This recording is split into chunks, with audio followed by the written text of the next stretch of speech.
अस्सलाम वालेकुम नाज़रीन, इस प्रोग्राम में आपका खैर मकदम है। आज हमारे साथ डॉक्टर फ़र्रुख फ़हीम साहब बतौर ख़ुसूसी मेहमान जुड़े हैं जो हमसे सोशल वर्क, तालीम और इसकी मदाखलत के हवाले से बातचीत करेंगे।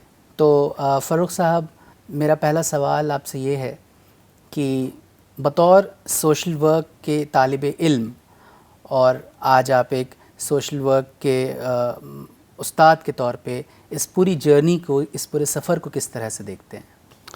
सबसे पहली बात, बहुत बहुत शुक्रिया मुझे इनवाइट करने का। असल में मैंने जो ग्रेजुएशन का जो मेरा सफ़र था वो पॉलिटिकल साइंस में था और मैं बहुत खुशकिस्मत हूँ कि मैंने बीए पॉलिटिकल साइंस में किया। उसकी वजह ये है कि पॉलिटिकल साइंस में थ्योरी का बड़ा दखल रहता है। तो जब मैं सोशल वर्क में आया, एक चीज़ जो मैंने अक्सर मिस की कि थ्योरेटिकल लेंस ऑलमोस्ट ना के बराबर देखने को मिला। फिर मुझे ये लगा कि शायद बड़े स्कूल्स में जो पुराने हमारे सोशल वर्क के स्कूल्स हैं, शायद वहाँ बढ़िया सोशल वर्क का थ्योरेटिकल लेंस हो या वहाँ थ्योरी पे ज़्यादा फोकस हो, या हो सकता छोटे इलाकों के स्कूल्स में उस तरह की ट्रेनिंग नहीं मिल रही। तो उस सिलसिले में फिर मैंने Delhi university, Delhi school of social work join किया एज ए स्टूडेंट। तो वहाँ भी मुझे समझ में आया थोड़ा इम्प्रूवमेंट है, लेकिन बावजूद उसके कि काफ़ी काम नहीं हुआ है जहाँ तक थ्योरी का सवाल है। तो आखिर में मैं फाइनली फिर Tata institute of social science में as a social work faculty वहाँ मैं तैनात हुआ। तो Tata institute of social sciences में मुझे एक रियलाइजेशन ज़रूर हुई कि social work as far as the discipline is concerned, इसकी जो जर्नी बहुत ही इंटरेस्टिंग रही है और हमने कई चीज़ें मिस की हैं इस सफ़र में। हमने मतलब सोशल वर्क के जो कंटेम्प्रेरी स्टालवर्ड्स हैं उनमें एक अहम चीज़ ये है कि जो इसकी जर्नी रही है उसमें बहुत ही ज़्यादा फोकस, जिसको आजकल के ज़माने में हम बताते हैं इंटरडिसिप्लिनरी फोकस। तो अगर आप देखेंगे 1930s में जब Tata institute of social science की शुरुआत होती है, या अगर आप social work university of Delhi वहाँ की शुरुआत देखेंगे, हमारे ज़माने में भी जो फैकल्टी मेंबर्स थे, some of them were trained in sociology. जैसे मुझे एक मरहूम फैकल्टी मेंबर का नाम याद आता है, टी सेल्वम, वो एंद्रे बेते के स्टूडेंट रहे हैं। वैसे आप Tata institute of social science में देखेंगे तो शुरुआती दौर में वहाँ एंथ्रोपोलॉजिस्ट थे, इकोनॉमिस्ट थे, हिस्टोरियन थे, सोशियोलॉजिस्ट ने, जिन्होंने बुनियाद सोशल वर्क की एक तरह से डाली। और अगर आप थोड़ा सा और पीछे जाएं, जो क्लिफर्ड मैनसार्ट हैं, या जो फर्स्ट डायरेक्टर थे Tata institute of social science के, या कुमारप्पा जो इंडियन डायरेक्टर थे, जो काफ़ी लोग शायद नहीं जानते होंगे, एक बहुत ही स्ट्रॉन्ग गांधीयन इन्फ्लुएंस था उनका, and he was himself self proclaimed Gandhian. तो वो भी, उनका भी ये बहुत ज़्यादा फोकस रहा है कि एक इंटरडिसिप्लिनरी फील्ड है सोशल वर्क, जिसमें सोशियोलॉजी का दखल ज़रूरी है, हिस्ट्री का दखल ज़रूरी है और इकोनॉमिक्स का दखल ज़रूरी है। लेकिन ओवर द ईयर्स जैसे हम देख रहे हैं कि सोशियोलॉजी बाहर होती गई, इकोनॉमिक्स, हिस्ट्री बाहर होती गई और साइकोलॉजी का दखल ज़्यादा देखने को मिला। तो मेरे लिए ये जर्नी इंटरेस्टिंग इसलिए रही कि मेरी शुरुआत एक बहुत ही स्ट्रॉन्ग थ्योरेटिकल बैकग्राउंड से रही। फिर जब मैं सोशल वर्क में आया तो मुझे लगा कि थ्योरी की कमी है, लेकिन जैसे जैसे टेस्ट में मैंने देखा कि जिस तरह का सोशल वर्क टेस्ट में कराया जाता है, पढ़ाया जाता है, वो टेस्ट यूनिक क्यों है? वो इसलिए भी है कि इंटरडिसिप्लिनरी फोकस वहाँ उन्होंने एक ट्रेडिशन के तहत मेरे ख़्याल में बरकरार रखा है। जैसे एक फाउंडेशनल कोर्स है जिसका मैं भी हिस्सा बना, which was on critical social theory, जो पूरे स्कूल ऑफ सोशल वर्क तकरीबन 200 के करीब स्टूडेंट रहते हैं, 3-4 फैकल्टी जिनमें मैं भी एक था, वो ऑफ़र करते हैं क्रिटिकल सोशल थ्योरी पे। बहुत ही कम स्कूल्स में इस तरह का एक कोर्स देखा, जो एक ऐसा कोर्स है जो आपको एक लेंस देता है कि समाज में जो भी गुज़र रहा है या घट रहा है उसको हम किस नज़रिए से देखें। क्योंकि इंटरवेंशन बाद की बात है, पहले आपको एक चश्मा चाहिए आपको दुनिया को देखने का, तो वो क्रिटिकल सोशल थ्योरी प्रोवाइड करती है। तो I was very lucky in that way कि मेरा जो जर्नी है एक कॉलेज से, फिर इन इदारों से मेरी जो वाकफ़ियत रही, मेरा जो ताल्लुक़ रहा, उसमें बहुत कुछ सीखने को मिला, बहुत चीज़ें नई देखने को मिली। तो उस लिहाज से बहुत ही इंटरेस्टिंग जर्नी मैं मानता हूँ। ग्रेजुएशन के दौरान आपका ताल्लुक़ एक ऐसे सब्जेक्ट से था जहाँ पे आपका थ्योरेटिकल ओरिएंटेशन आपने लिया, और जब आप सोशल वर्क के फील्ड में आए, एजुकेशन में आए, तो आपको कहीं ना कहीं ये एक मिसिंग लिंक दिखा, ख़ास तौर पे क्रिटिकल थ्योरीज़ के पर्सपेक्टिव में। और जब हम सोशल वर्क एजुकेशन और प्रैक्टिस को देखते हैं और इसके इंटरवेंशन की बात करते हैं, तो यहाँ पे जो क्रिटिकल थ्योरीज़ हैं कि समाज में जो एक कॉमन सेंस है और जो चीज़ें घट रही हैं, उन चीज़ों को हम किस तरीके से देखते हैं, किस लेंस से देखते हैं, और हमारे क्या नए सवालात उस पर खड़े हम कर पा रहे हैं कि नहीं कर पा रहे हैं। और एक दूसरी जो बात मैं आपकी गुफ्तगू से इन्फर कर पा रहा हूँ वो ये है कि हम सिर्फ एक प्रोडक्ट और सर्विस डिलीवरी सब्जेक्ट ना हो करके हमें जो प्रोसेस ऑफ प्रॉब्लम्स हैं, चाहे वो मार्जिनलाइजेशन की प्रॉब्लम्स हों या आइडेंटिटी के हवाले से प्रॉब्लम्स हों, इन चीज़ों की गहराई में जाके देखने की ज़रूरत है। और अब चूँकि आप हिस्ट्री और मतलब जो पूरा सोशल वर्क की हिस्ट्री की तरफ आप जा रहे थे, तो उसी से मुताल्लिक मेरा जो अगला सवाल है वो ये है कि क्या वाकई हमें ज़रूरत है इस बात की कि हम तारीख़ में जा कर के फिर से सोशल वर्क की जो इब्तिदा है हिंदुस्तान में, उस पर बातचीत करें, उस पर गौर व फ़िक्र करें। और अभी मौजूदा वक्त में हिंदुस्तान में एक बहुत ही दिलचस्प डिबेट सोशल वर्क को लेके चल रहा है, जिसे हम इंडिजनाइजेशन डिबेट कहते हैं। तो इस पूरे सोशल वर्क की तारीख़ के हवाले से जो इंडिजनाइजेशन का जो डिबेट है, उसको आप किस तरीके से कॉन्टेक्चुअलाइज करते हैं? मैं इस ताल्लुक़ से दो बातें कहना चाहूँगा। फ़र्स्ट एंड फॉरमोस्ट कि ऐसा नहीं है कि हिस्ट्री पे लोगों ने ध्यान नहीं दिया है, और हर किसी डिसिप्लिन का एक असूल रहा है कि जैसे आम ज़बान में हम बोलते हैं कि हर कोई अपनी वल्दियत तलाशता है कि मैं किस ख़ानदान से हूँ। तो एक नेचुरल इंस्टिंक्ट है डिसिप्लिन्स में भी, वो अपनी वल्दियत तलाशते हैं कि मैं कौन से ख़ानदान से हूँ, कहाँ से आया हूँ। ठीक है, बिल्कुल। तो वो आप सोशियोलॉजी में भी देखेंगे, हर किसी डिसिप्लिन अपनी लीनिएज जिसको हम बोलते हैं अंग्रेज़ी में, या एंसेस्ट्री ढूंढने में लगा हुआ है। ठीक है, तो जाहिर सी बात है सोशल वर्क में भी ये डिबेट्स आए, 1930s में आए, कंटेम्प्रेरी टाइम्स में भी चल रहे हैं कि हम कहाँ से आए हैं, वजूद क्या है सोशल वर्क का। तो उसमें अगर आप देखेंगे तो अक्सर ये डिबेट बहुत ज़्यादा आता है कि फ़ॉरेन ओरिजिन है, भाई सारा अमेरिका से आया है और रूट्स यहाँ के नहीं हैं। कुछ लोग कहते हैं भाई अमेरिका से आया लेकिन उस शक्ल में नहीं आया, यहाँ बदलाव आया है और सोशल वर्क इवॉल्व हुआ है। ये भी एक करंट है सोशल वर्क डिबेट्स में। जहाँ तक मेरा ताल्लुक़ है, मैं ये मानता हूँ कि एक तो है कि आप अपनी लीनेज तलाश कर रहे हैं, वो तो सही बात है, लेकिन लीनेज तलाश करने के भी कुछ असूल हैं कि आप कैसे हिस्ट्री को देखें।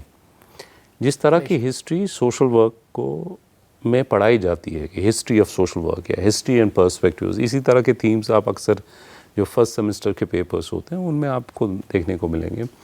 तो वो एक यूनिलीनियर अंडरस्टैंडिंग ऑफ हिस्ट्री है, यानी एक ही डायरेक्शन में, पहले ये था, उसके बाद ये हुआ, उसके बाद ये हुआ। हिस्ट्री ऐसे नहीं होती, क्योंकि हिस्ट्री इवॉल्व होती है बहुत ही कॉम्प्लेक्स तरीक़ों से, इट्स वेरी लेयर्ड। तो अगर हिस्ट्री को आप यूनिलीनियर प्रोग्रेशन की तरह पढ़ाएंगे तो आप उसके नुआंसेस मिस करेंगे और वो असर करेगी आपके प्रेजेंट पे। हिस्ट्री इज़ अबाउट पास्ट, लेकिन पास्ट को स्टडी करने का भी एक तरीका है। मिसाल के तौर से मैं छोटी सी बात आपको बताऊं, जैसे अकबर सेकुलर थे या वो रिलीजियस थे। तो कंटेम्प्रेरी टाइम्स में तवारीख जो लिखते हैं, कुछ लोग बताते हैं कि अकबर बहुत सेकुलर थे, लेकिन secularism as a category is a modern category. तो इसको कुछ ऑथर्स बोलते हैं इट्स डूइंग हिस्ट्री बैकवर्ड्स। आप आज की कैटेगरीज को लेके पुराने ज़माने के दौर को देख रहे हैं, आपको अकबर को उसके ज़माने उसके कॉन्टेक्स्ट में देखना है। तो वैसे ही अगर हम सोशल वर्क को ढूंढ रहे हैं, social work is a modern discipline, it has its own context, जिस कॉन्टेक्स्ट में वो आया है। ना सवाल ये है कि जैसे अक्सर आप देखेंगे, जो मैंने भी कोर्सेज रिवाइज़ किए डिफरेंट यूनिवर्सिटीज़ के, कहीं मुझे ये भी नज़र आया कि social work in ancient, medieval and modern times. Social work as a discipline, ये वर्ड ही मॉडर्न टाइम्स का, इट्स अ मॉडर्न कैटेगरी। ठीक है, क्योंकि अगर आप यूरोप में भी देखें, कहीं भी इसका जो बिगनिंग आप देखेंगे तो ये एक मॉडर्नाइजेशन के प्रोसेस में ही इमर्ज हुआ है। So if we are saying that what was happening in social in ancient times is social work. तो फिर social service charity हम किसे बोलेंगे? So इसीलिए हिस्ट्री को उसके कॉन्टेक्स्ट में पढ़ाने की ज़रूरत है. Unilinear progression is a problematic idea the way history is being taught in social work. और जहाँ आपने बात की जो कंटेम्प्रेरी डिबेट्स हो रहे हैं कि इंडिजनाइजेशन होना चाहिए, देखिए ये इंडिजनाइजेशन का जो डिबेट है ये ग्लोबल है. जैसे आप वाकिफ़ होंगे कनाडा में इंडिजनाइजेशन का डिबेट चला, ऑस्ट्रेलिया में इंडिजिनस लोग हैं उनका, लेकिन वहाँ के इंडिजनाइजेशन और यहाँ के इंडिजनाइजेशन में थोड़ा फ़र्क है. अगर आप लिटरेचर को देखेंगे जो लोग इंडिजनाइजेशन की बात कर रहे हैं, फ़र्क ये है कि indigenisation in context of Canada is counter hegemonic, यानी वो एक देखता है कि जिस तरह का सोशल वर्क कनाडा में होता है वो एक डोमिनेंट डिस्कोर्स के तहत होता है जिसमें इंडिजिनस लोग जो वहाँ के हैं उनकी कोई वॉइस नहीं है. और ये लोग कौन करते हैं? ये डोमिनेंट ग्रुप के लोग सोशल वर्क करते हैं इंडिजिनस लोगों के लिए, as if they have no agency, as if they are not capable of doing social work. तो उसको एक हेजेमोनिक डिस्कोर्स बनाया गया है. तो उसको काउंटर करने के लिए there is a call for indigenisation. और यहाँ हमें बताया जाता है which is a very interesting thing कि भाई वेस्टर्न इन्फ्लुएंस ज़्यादा है, डोमिनेंट है, जो कुछ हद तक सही भी है. तो उसको काउंटर करने के लिए इंडिजनाइजेशन है. अब इंडिजनाइजेशन का यहाँ कॉन्टेक्स्ट तब इंटरेस्टिंग होगा कि जब ये इक्वली काउंटर हेजेमोनिक होगा, क्योंकि काउंटर हेजेमोनिक इंडियन कॉन्टेक्स्ट में ये है कि India is a very diverse country. आप जब इंडिजनाइजेशन कहते हैं आपका लेंस क्या होगा? क्योंकि there is lot of diversity in terms of ethnicity, in terms of religious identities. तो आप इंडिजनाइजेशन के कौन से पहलू को हाईलाइट करेंगे which is not hegemonic again? आप वेस्ट की हेजेमनी को नकारना चाहते हैं, चैलेंज करना चाहते हैं, एक दूसरी तरह की हेजेमनी यहाँ क्रिएट करना चाहते हैं. So I am personally of the opinion that indigenization in our context should be one, not hegemonic, two, it should be decolonizing. Decolonizing का यहाँ मेरा मतलब ये है कि जहाँ एक ही तरह का नैरेटिव नहीं निकल के आए. जैसे मैं एग्जांपल के तौर पे आपको बताऊँ कि India as a very diverse country, यहाँ सोशल सर्विस ट्रेडिशन 19वीं सदी में जो पनपा बिकॉज ऑफ ब्रिटिश कॉलोनियलिज्म और जो मॉडर्निटी 19वीं सदी में यहाँ ब्रिटिश कॉलोनियल मॉडर्निटी जो यहाँ इंट्रोड्यूस हुई, तो उसके रिस्पॉन्स में जिस तरह की सोशल सर्विस ट्रेडिशन इमर्ज हुआ, उसमें एक चीज़ आप देखेंगे बहुत ही इंटरेस्टिंग शिफ्ट आपको मिलेगा. क्योंकि mutual aid in the name of religion has been a tradition in every civilisation. हर जगह आप देखेंगे कि रिलीजियस इंस्पायर्ड चैरिटी वगैरह बहुत ज़्यादा है. और यहाँ हिंदू कल्चर का ज़्यादा इन्फ्लुएंस था, तो आइडिया ऑफ कर्मा और उसमें ये सारी चीज़ें उससे मुंसलिक हैं कि भाई अगर आप दान देंगे तो अगले जन्म में आपको पुण्य मिलेगा. तो that has been a part of Indian culture. लेकिन 19वीं सदी में आप इसमें शिफ्ट देखेंगे कि एक तो होता है कि vertical, in terms of vertical worship आप भगवान के नाम पे दे रहे हैं. दूसरा है कि ह्यूमन बीइंग को आप एक हॉरिजॉन्टल रिलेशनशिप बना के उसको एड दे रहे हैं. तो वो शिफ्ट आप 19वीं सदी में देखेंगे. तो मेरा कहने का मतलब है कि अगर आपको नॉलेज सोशल वर्क को डीकोलोनाइज करना है तो decolonisation starts with epistemic decolonisation, जिसमें हमें जो 19वीं सदी के प्रोसेसेस थे उसमें बहुत ही कुछ रेडिकल वॉइसेस थे जो सोशल वर्क करिकुलम का पार्ट अनफॉर्चुनेटली नहीं बने.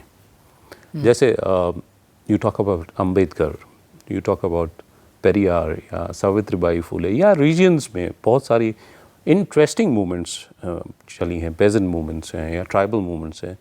those were very empowering, जो अनफॉर्चुनेटली सोशल वर्क का करिकुलम का हिस्सा नहीं बनी. इसीलिए हमें उस तरह के लेंस नहीं मिले जो एक तरफ से हम काउंटर हेजेमोनिक हो vis-a-vis western models of social work, and also counter hegemonic हो जो इंडिजनाइजेशन के नाम पे हमें बताया जाता है कि इंडिजिनस सोशल वर्क ये है, क्योंकि वो itself I think is going to be very hegemonic अगर वो डीकोलोनाइजिंग नहीं हो. सो इन नटशल अगर इंडिजिनाइजेशन है, indigenisation should be equal to decolonisation. अगर आप इंडिजिनाइजेशन इस तरह कर रहे हैं कि डीकोलोनाइजिंग है वो process, then it is indigenization in the spirit of indigenization, like you get to see in, for instance, Canada and Australia. या जो black social workers ने या feminist social workers ने जो बात कही in terms of American social work, तो उस तरह का radical social work possible है तब, वरना it will be the old wine in the new bottles। आप एक तरह से वेस्ट की हेजमनी से बाहर आके एक नई हेजमनी क्रिएट करना चाहते हैं। So that's a problematic way of looking at history and social work pedagogy. Thank you so much for your views on the debates around indigenization. You was referring to the indigenization debate of Canada and Australia. So if I look around the debate, they are talking in terms of Aborigines tribes and all. Absolutely. So they have a long ancient roots, you know, and from there they pick up what are the things that needs to be taken care of within the periphery of social work education and practice that match to their identity, lives, livelihoods and everything. But if we look at the indigenization debate in India, kindly correct me if I am wrong, it rests upon mostly on either on the debates around decolonization from the British rules and all, or it comes down to the debates of karma and philanthropy and all, which again has more of a religious kind of focus around the social work, and we try to legitimize the social work context within that frame. So do we really need to stick to these two or look beyond that? नहीं, that's what I was trying to emphasize. सबसे पहली बात है कि those who say that social work is dominated by Western models miss a point that the idea of West as a monolithic is also problematic. वो एक homogenized category है नहीं, क्योंकि अगर आप 19वीं सदी के processes देखेंगे, उसमें आप देखेंगे बहुत सारी जो categories हम आज भी बात कर रहे हैं और we think they are very radical, but the categories that were thrown up because of 19th century modernization of India, colonial modernity जो आई, वो उन्हीं कैटेगरीज में आ रही हैं। वो categories those were throne up in 19th century। एक बात तो ये है। दूसरी बात ये है कि जब हम डीकोलोनाइजेशन की बात कर रहे हैं, we are not talking about that okay British empire has ended, लेकिन उन्होंने जो नॉलेज प्रोड्यूस किया, जिस तरह की कैटेगरीज प्रोड्यूस की, वो आज भी हमारे साथ हैं। बिल्कुल। जैसे एग्जाम्पल के तौर पे हम ले सकते हैं, फॉर इंस्टेंस सोशल वर्क का इमरजेंसी अगर आप देखेंगे, जो मैंने कहा कि एक नेशन बिल्डिंग एक्सरसाइज भी था सोशल वर्क। आप देखेंगे कि because I also teach anthropology, तो मुझे एक एडवांटेज है, अगर आप एंथ्रोपोलॉजी का भी लिटरेचर देखेंगे, नेशनलिस्ट प्रोग्राम में जब 19th सेंचुरी की एंटी कॉलोनियल इंडियन मूवमेंट आप देखेंगे, उसमें तरजीह दी गई हिस्ट्री और इकोनॉमिक्स को, क्योंकि उनको लगा कि ये ऐसे डिसिप्लिन्स हैं जो चैलेंज कर सकते हैं ब्रिटिश कॉलोनियलिज्म का जो डिस्कोर्स था इंडिया के बारे में, कि नेटिव्स की औकात नहीं है टू थिंक डिफरेंटली, बिकॉज उनके यहाँ कास्ट है, उनके साथ बहुत सारी मामलात हैं, तो उनकी औकात नहीं है to think, imagine a nation and think in through the modern categories. तो हिस्ट्री और इकोनॉमिक्स एक ऐसे सब्जेक्ट्स नेशनलिस्ट इमेजिनेशन में आए कि जो काउंटर कर सकते हैं। इसीलिए आप देखेंगे काफ़ी सारी किताबें हिस्ट्री और इकोनॉमिक्स में नेशनलिस्ट हिस्टोरियंस ने, नेशनलिस्ट इकोनॉमिस्ट ने प्रोड्यूस की, इसमें दादा भाई नारोजी का भी नाम आता है। उससे ही जुड़ा हुआ सोशल वर्क भी था कि सोशल वर्क जब इंडिपेंडेंस तैयार थी, बहुत सारे नेशनलिस्ट को लगा कि सोशल वर्क एक ऐसा डिसिप्लिन है जो एक मॉडर्न स्टेट की इमेजिनेशन वो कर ही रहे थे इन the form of Indian state, एक मॉडर्न सिटीजनरी को भी शेप करेगी, क्योंकि सोशल वर्क और वेलफेयर स्टेट का एक बहुत ही गहरा तालमेल है, जो आप तो वेस्ट में भी देखेंगे और आज के ज़माने में तो आप हमें पता ही है। तो they thought that social work can be very handy. तो 1936 इज़ नॉट ए कोइंसिडेंस कि आपका sir Dorabji graduate school start होता है. And it's also again not a coincidence that Kumarappa becomes the first Indian director because he was very close to Gandhi. और आप 40s 50s में I think it was in 1964 आप देख रहे हैं there is a dialogue between Gandhian constructive work and social work. ऐसा नहीं है कि अटैम्प्ट्स नहीं हुई सो कॉल्ड इंडिजनाइजेशन. लेकिन सवाल ये है फिर इंडिजनाइज क्यों नहीं हुआ. अगर there is a report archives अगर आप देखेंगे there is a report about the dialogue between Gandhian constructive workers and social work. बहुत ही आई थिंक 2 day डिलिब्रेशन हुआ जिसमें स्टालवर्ड्स गांधीयन स्टालवर्ड्स थे, सोशल वर्क एजुकेटर्स थे, एकेडमिशियंस थे, and they had a dialogue. लेकिन despite attempts there was no meeting ground. सवाल यह है कि क्यों मीटिंग ग्राउंड नहीं हुआ. और जो लोग ये समझते हैं कि अंडर अ स्कीम दैट जो सोशल सर्विस ट्रेडिशन है इंडिया का उसको दबाया गया. मुझे लग रहा है कि एक चीज़ हमें समझनी पड़ेगी कि मॉडर्न स्टेट की रिक्वायरमेंट थी मॉडर्न सोशल वर्क. उसकी रिक्वायरमेंट नहीं थी आपका सोशल सर्विस ट्रेडिशन. इसीलिए जो फर्स्ट 5-year प्लान बना उसमें सोशल वर्क पे एम्फेसिस था. These were all modern institutions. आपका जो प्लानिंग कमीशन था तो प्लानिंग कमीशन की जो बुनियाद डाली गई उसी के साथ आपके 5-year प्लान्स आए. उसमें social work was a focus major thing. वो 1950 इंटरेस्टिंग उसमें भी 1954 में who was the architect of community development programme. It was an American architect जिसको नेहरू बुलाते हैं. They have deliberations and he becomes the founder of. अब कम्युनिटी डेवलपमेंट प्रोग्राम को ये तो नहीं बताया जाता कि वेस्टर्न मॉडल है. तो सोशल वर्क को कैसे बताएंगे आप western model. So naturally American influence natural था बिकॉज अमेरिका वॉज क्योंकि उस ज़माने में modernisation was seen as something very big कि अगर हमें तरक्की करनी है तो मॉडर्नाइजेशन एक अच्छा प्रोसेस है. उसका जो मॉडल था वो अमेरिकन था. तो it was very natural for social work to align with America. अब सवाल ये है कि तो फिर बदलाव क्यों नहीं आया. Why this so called indigenisation. आप जो भी आपका आइडिया हो इंडिजनाइजेशन का, चाहे आपका ये आइडिया हो कि एंशिएंट इंडियन फ़िलासफ़ी को हमने क्यों नहीं लाया, या आपका ये आइडिया हो कि हमने डीकोलोनाइज क्यों नहीं किया.